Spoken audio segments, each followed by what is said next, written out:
Hey guys, and welcome back to this channel. In this video, I'll be showing you guys how you can make a checklist on Google Docs. For instance, you're grocery shopping and you need to buy these items and you just want to make a list so you can tick it off later. I'm just going to adjust this a little bit. You're going to select the things you've created like so.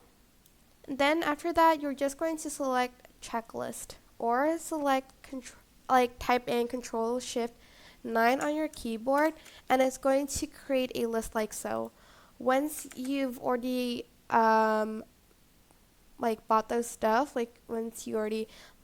you can then just check this off one by one, or if you did print it, you can just probably take it off with a pen.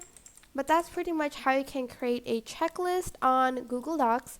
I hope this tutorial was helpful for you guys. Don't forget to like, comment, share, and also subscribe to this channel if you haven't done that.